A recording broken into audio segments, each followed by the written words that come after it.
Good morning and welcome to the Australian Stock Reports online morning update for the 10th of September 2012. International markets rounded out the week with a gain on Friday night as another disappointing US jobs report raised the odds of a stimulus announcement from the Fed later this week.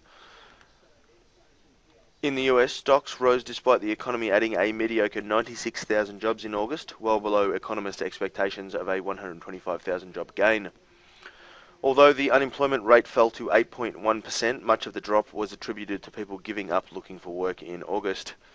Yet despite the gloomy jobs numbers, the Dow closed out the week at its highest level since December 2007, and the S&P finished at its strongest since early 2008. With the poor US jobs figures ramping up expectations of further easing from the Fed, the US dollar was sold off against a number of other currencies. The euro soared to a 3-month high against the greenback, whilst the Aussie rose 1% to 104 US cents. The weaker US dollar translated into wholesale gains in commodities. The potential for QE3 led to big gains in oil and the precious metals, while copper rose strongly amid reports China has fast-tracked $157 billion in infrastructure spending to help boost its economy.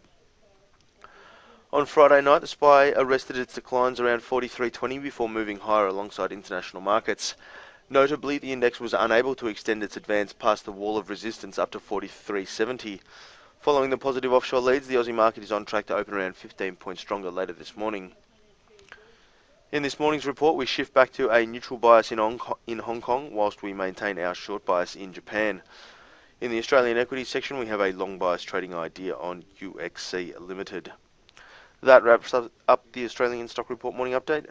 Thank you for listening.